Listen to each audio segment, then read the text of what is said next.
როგორც იტყვიან თავის ოჯახს ლევს ინახავენ და მზე შემოდგომისა გახსოვს, ხო იცი, ასეთი დიდი ტალანტი იძულებული ყვავილები დახატოს და შემოქმედება შეწიროს. თუ არის საქართველოში აი კულტურის სამინისტროსთან რომ რანგირება, რეიტინგები თუ შეიძლება ითქვას, ხატვართა რეიტინგები თუ არის, რომ თქვა საზღვარგარეთ როდესაც მიდის და მაღალი რეიტინგის ის არის. იმას თავის შეხედვით, აი ეს როგორ ხდება? გარეგულირებულია თუ არა? რომ ჩვენს ქვეყანაში ჯერჯერობით ეს კულტურა არ არსებობს.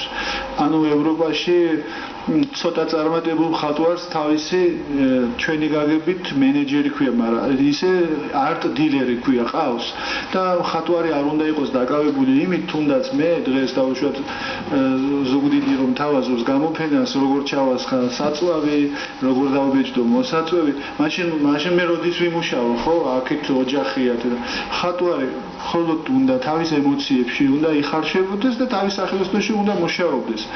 მაგრამ რასაკვირველი ყველას ვერ ეყოდება არტ დილერი, გარდა იმისა, ვისაც დაუშვათ წარმატება აქვს პერსპექტივაში მაინც. ჩვენთან გალერისტებს რო ვეძახით, თვითონ გალერისტებმა უნდა წარმოაჩინონ. სოტბის ხალხიც ჩამოდის აქ და აინტერესებთ ჩვენს ქვეყანაში დაუშვათ ვინ არის ახალი მხატვარი და ვინ შეიძლება სოტბიზე წარმოადგინოთ, მაგრამ სამწუხაროა რომ ჩვენი გალერისტები მხოლოდ თავიანთ ნაცნობებს და თავიანთ მეგობრებს წარადგენენ და საერთოდ არ ეძებენ დაუშვათ დავით ბაძაღუა. აი სამინისტრო რას აკეთებს ამ რა უნდა გააკეთოს? ახლა სამინისტროს ჩვენს ახალ მინისტრს, ჩვენს მეგობარს და ძალიან კარგი დამოკიდებულება მაქვს ამ მთავრობის მიმართ, რომ ესენი ბევრ სიახლეს შემოიტანენ ჩვენს ქვეყანაში კულტურის განვითარების თვალსაზრისით და ანუ პოლიტიკა კულტურის უნდა წაიყვანოს კულტურის მინისტრმა და სამინისტრომ. ამიტომ ხატვებისთვის უნდა შეიმუშავონ ჩემი გადმოსახედიდან და ჩემი გამოცდილებიდან და რაც წაკითხული მაქვს ინტერნეტის მეშვეობით და რაც ვიცი ევროპაში როგორ ხდება, ანუ სპეციალური კომისია უნდა ჩამოყალიბდეს. ეხლა ვისი რა გვარებით იქნება წარმომადგენლობა, მაგას არ აქვს პრინციპული მნიშვნელობა, უბრალოდ ხატვრებს, ჩვენს ხატვრებს უნდა მიენიჭოს რეიტინგები, ანუ არსებობს პირველი რეიტინგი, მეორე რეიტინგი და მესამე რეიტინგი. მესამე რეიტინგი უფრო მაღალია.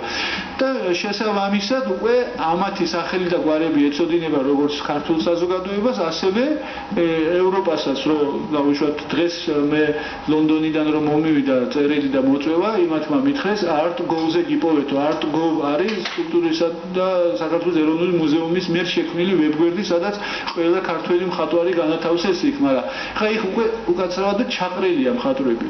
და ხო, ანუ შეურაცხყოფას რა თქმა უნდა არ ვაყენებ არავის, ყველა კარგი ადამიანია, ყველა კაი მხატვარია, მაგრამ იქ უნდა არსებობდეს დონეები, ყველგან არის, ყველაფერში არის დონეები, სპორტშიც არის პირველი ადგილის მფლობელი, მეორე ადგილის მესამეს და ფეხბურთში და რავი სად არ არის და მხატვრებში ჩვენთან არ არის, თორე სხვაგან არის. ეს შეიძლება რომ ხო, ეს შეიძლება ესეთი ინიციატივა ჩვენ შეიძლება მხატვრებმა შევიმუშაო, კულტურის სამინისტროში შევიტანოთ, მე გადახედოთ.